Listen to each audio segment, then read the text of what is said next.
kati bwe namala nalina mukwano gwange Mario mu Germany twakolako naye nangamba wafuna omulimu ne bwasifunanga mulimu naye nkyali UK nangamba Switzerland ndiyo nyinayo company gye nakolamu baagala abakozi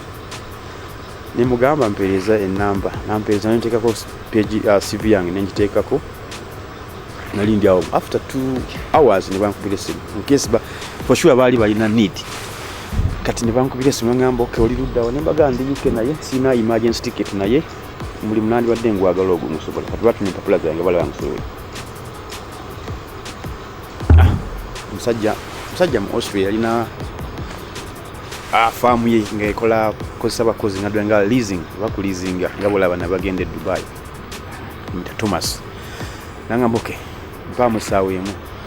nandi awo nga nkubira essimu nga ngamba okay oli mu kibuga kimuga nali mu Heathrow nali mu Gatwick area nangamba okay ngenda kugulira ticket mpereza photocopy ya passport yo ngenda kugulira ticket nali ndi awo nga ngulira ticket nga agiweereza pa mail nga of course nali mazina kyenkola nga nkyanoonya kyakkola kuba emirimu gyali mizibu nnyo UK nga ne bonoonya wadde gwa koza so one olina ogukolera interview olina okwennyonnyolako kulaga tolina criminal record kugamba nga kiseera kyali kizibu 2008 yali nzibu nnyo mwaka gwali muzibu nnyo mu Europe ndowooza ne wano kyalo kubanga n'abantu baali bakyalina mirimu nsi yonna abasinga kakati nyinyi ennyonyi nenzije Zurich basasulya hotel bantwala ku interview nenjikola y'ebigambo practically ne bankozesa emyezi egi nga bangezesa bansasula 100% bansasula n'insurance ne sente ezokola ki bansasula omusaala 100% naye nga ndi ku probation kati ne bamala ne bakkiriza okumala tugenda kuwa omulimu naye tugenda kusooka okolayo omwaka mulamba tukeyongera okwetegereza kati awo ne tuyingira kitongole kye nayingiramu nga kikola train ezi regional mostly region na nendala ezigenda mu Sweden, Norway, Finland ne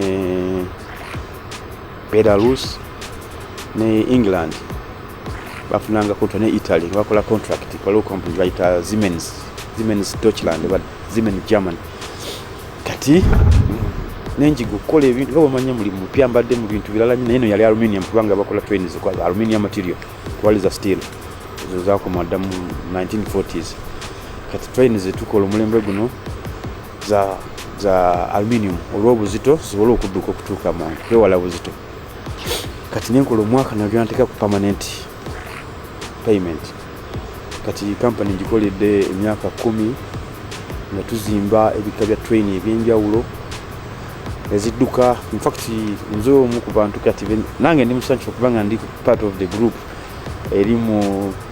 mulimu oguzimba train ezidduka speed 2.5 buli ssaawa nga simanyi colleges ezirwa nisomesa emirimu gya Metalworks kubanga Metalworks mulimu mugazi mulimu ogwo gulina amateeka agafuga omulimu ogwo kati mu 1945 waliwo convention bagita in welding convention yakolebwa mu mawanga agatandika okulowooza ku mulimu gwa welding munsi yonna ne baguterawo amateeka agafuga kati simanyi exactly one college kyesomesa welding oba vocational college kyesomesa welding simanyi abasomesa bali ku mutindo ki simanyi government exactly simanyi what is going on here naye nga okola network ya train is too expensive kyetaaga kubanga kiri free from corruption kubanga kutambuza abantu n'ebintu byabwe okubanga bina network ennungi kati bo nja kusooka nkugambe kati okola otya oluguudo lwa train okola rail network kati tugeze Uganda Railway wali nkadde weeri that is the head of the station the main kati sub regions kati tugeze tojja kuteeka nti train eva egende Kabale byogende Kisolo byogende Katune byogende Mombasa zona zigenda kuyimirira awo ziparking no kati olina okola region centers kati tugeze olina okola line ekujja Uganda Railway nekutuusa Busega oba ekyengera eyo nogirekaawo n'okola line endala n'ogijja Kampala n'ogiteeka emukono kuba kati joininga major cities okufuluma boda kati n'ogandi kati egende Mubende ngitaddewa Bulenga n'ogiteekaawo egende Gulu ngitaddewa kale bw'obulenzi wentandikidde kati ne tufunayo buno obutonotono kati bukutuusa ku ssente ezo kati ziri nnene ezitambula engendo empanvu zo zibeereye tezituuka mu kibuga wakati kati zino zisuulayo busuzi nga olaba takisi bwe zironda ne zisuulayo kati buli netiwaaka yonna eva ku leero wano oba kisinzira eno n'abantu abakozesa train kati naye nga katugeze tujja kufuna senta yaffe wetusinzira okulumba engendo empanvu kati oli agenda ggulu oba ajumani oba wa kati ezo tuziteekawo obulenzi ennene okuva obulenzi okutuuka ajumani ssaawa 2 kubanga zidduka nnyo kati kitegeeza oluguudo lujja kuwangaala lwa kolasi kusingira terukozesebwa nnyo terumenyeka nnyo olw'ebiroola ebiyitako kati tebula abazungu enguudo zaabwe ziwangana tebazimenya ojja kusooka weebuuza lwaki abantu bawalizibwa okuva mu mawanga gaabwe gye bazaalibwa ekyo kibuuzo kisooka ndowooza abantu bonna balina ansa yakyo naye nze nja kugamba ekintu kisobola okubalansinga abantu okutatambula mu mawanga gaabwe okubateerawo balance okubateeka ku kipimo nga kyekimu siga nti mujja kubeera munnanga muli ku meeza emu naye okubawa omukisa okuba nti buli muntu yeeyagalira mu nsi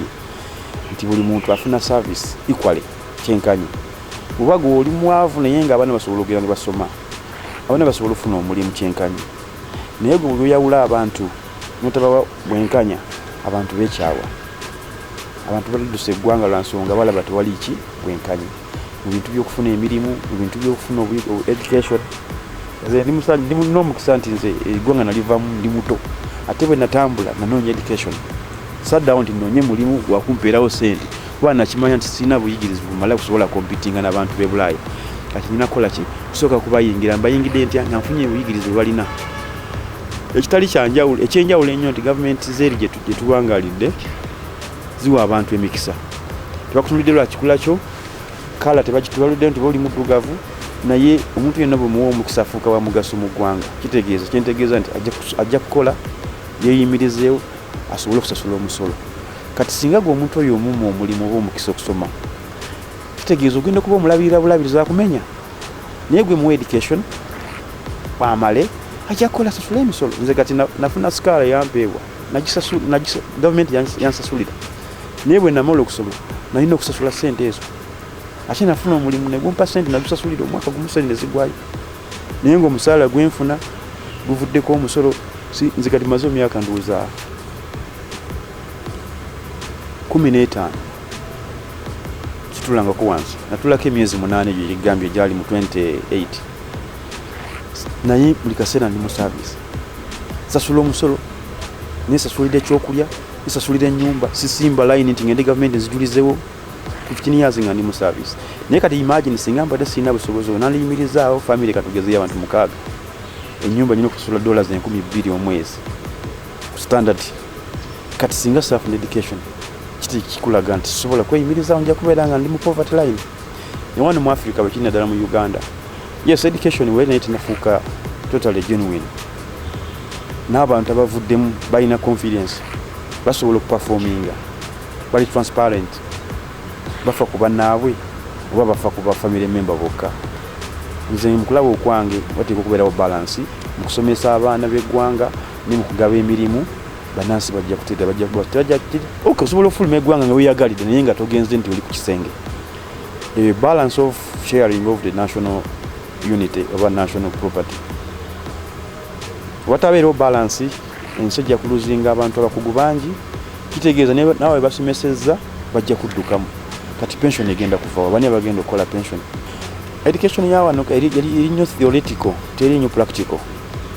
kati bannayuganda kyamukisa mulungi balabuse nnyo kati balaba nti ebintu byebasomanga byali bya passinga time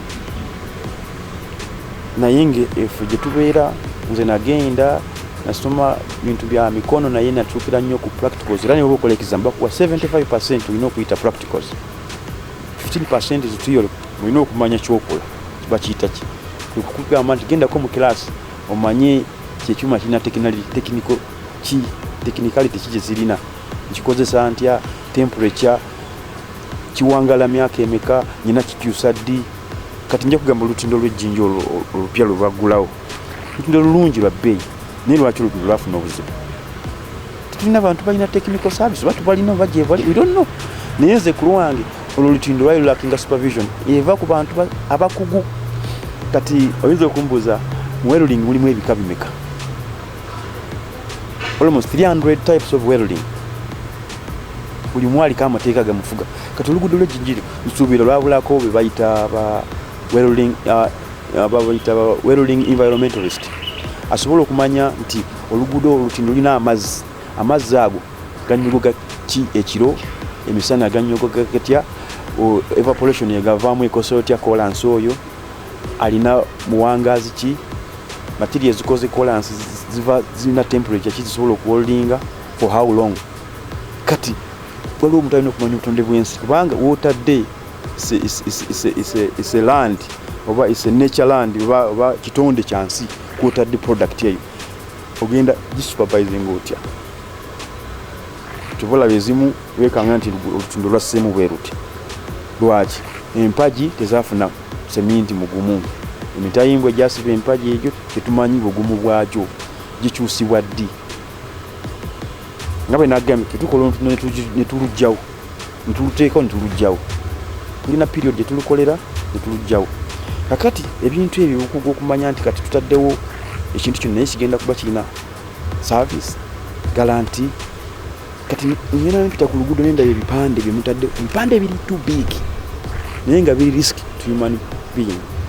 Singa abeerawo omuyaga ogw'amaanyi ekipande ekyo nga tekifunye mpaji nnungi kigwa wansi ne kitta abantu. Nze ne welding akola ku bintu bya wano tewali welding mu Uganda. Lwansonga abantu bonna bakolera mu bulabe. Abaana be mulabe ekatwa ababoche abakola welding bakolera mu kufa sawa bino kubanga tebalina mateeka gabafuga. Buli muntu yeekolera kiki kyayagala. Tewali mateeka gafuga welding mu Uganda tegaliwo. That's not welding, that is sporting. Sporting welding kiringa buganti kati oba otadde esanda nozibikire omupiira gw'emmotoka n'esanda ovuga ne guddamu ne kavaawo lw'ebbugumu n'oguzawo ne bagusiba welding we. Kati kiringa bano bakigatto baba baze ekira asamba lusami gwamu tebulina concrete welding. Kati abaana abo bakola mmere ya leero gavumenti bafaako nyandi batega tuterewa abaana essomero erikola welding omutuufu ali convention. That's not convention welding. It's dangerous kubanga omuko oguva mu welding sticks welding rods ulwaza cancer. Jukira nti balina elements zibambala ku mutwe bambadde bambazi gloves ekitangalo ekyo kitta amaaso kieta skin cancer basiba musana tebakola batudde bafukamidde inagambye health and safety tebalina health and safety at all bakolera mu kufa 24/7 tebalina hand gloves tebalina ngatto singa ekyuma kikuba kikutulako okugulu ng'owedde ng'ofuuse kateyamba. Ebintu byegambye abantu abakola omulimu ogwo bagulinamu kyebagumanyimu oba bakola mmere ya leero. Kati abantu welding mulimu gwa nsi yonna abantu welding never. Kati waliwo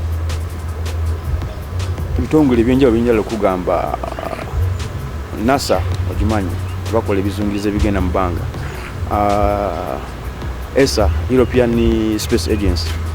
ne Japanese Space Agency ne Chinese Space Agency ne Russia Space Agency balina welding. Wewe na welding izungire tebakisiba na misumaali kina welding wakyo nga bwolaba ennyonyi nayo DIY sky type ya welding akola ku nnyonyi. Maintaining that weather jenagambye environment embeera y'obudde ennyonyi yemala essaawa oluusi 8 6 mu bbanga naye singa tewali mbeera ya kumanya bunnyo kubanga bw'obuuka fuuti emitwalo 3 size meters ng'omutwalo gumuba kati bugenze minus obeera mu minus 40 kuba ennyonyi teyeetaaga bugumu ebyuma obutabengeya erina kubeera mu bbanga awo naye nga empewo tekkiriza byuma biri kubuguma okitegeera ate obulamu bw'ennyonyi buwangalira mu bbanga bwetula wansi ebifa erina kubeera mu bbanga. Kakati embeera y'obudde gyenagambyeko naye eri major factor okukozesa omulimu ogwo. Kyova olaba n'ebintu ebimu bifa lwa nsonga simanyi waliwo bekikwatako wano nti omulimu ogwo ddala gulina amateeka wano. Kati nze nava wano neŋŋenda mu kintu kirala nnyo naye kati bwe nkomawo ndabya ddala there is a big mistake here. Big mistake.